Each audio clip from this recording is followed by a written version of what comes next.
நெல்லையில் தெருநாய் கடித்து ரேபிஸ் நோயால் பாதிக்கப்பட்டு சிகிச்சை பெற்று வந்த ஐயப்பன் என்பவர் உயிரிழந்துவிட்டார். இது பற்றிய மேலும் விவரங்களை வழங்குவதற்காக செய்தியாளர் திரவிய சம்பத் இணைகிறார். திரவிய சம்பத், விவரங்கள்.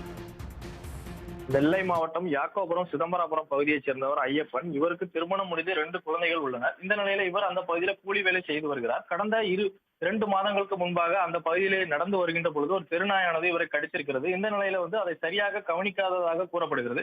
தொடர்ந்து இந்த வாலிபருக்கு உடல்நலம் மோசமான நிலை அடையக்கூடிய ஒரு நிலையை பார்க்க முடிந்தது. தொடர்ந்து அதற்கு சிகிச்சை பெறுவதற்காக கன்னியாகுமரி மாவட்டம் ஆசாரிப்பள்ளம் அரசு மருத்துவமனையிலே அனுமதிக்கப்பட்டிருக்கிறார். அங்கு அவரை பரிசோதித்த டாக்டர்கள் அவருக்கு ரேபிஸ் பாதிப்பு இருப்பதை கண்டுபிடித்துள்ளனர்.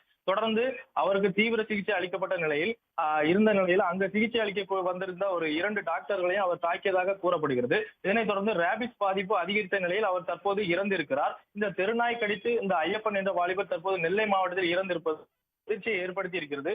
இதனைத் தொடர்ந்து தெருநாய் பிரச்சனையை உடனடியாக தீர்வு காண வேண்டும் எனவும் பொதுமக்கள் கோரிக்கை விடுத்திருக்கிறார்கள். திரவிய சம்பத், தகவல்களுக்கு நன்றி.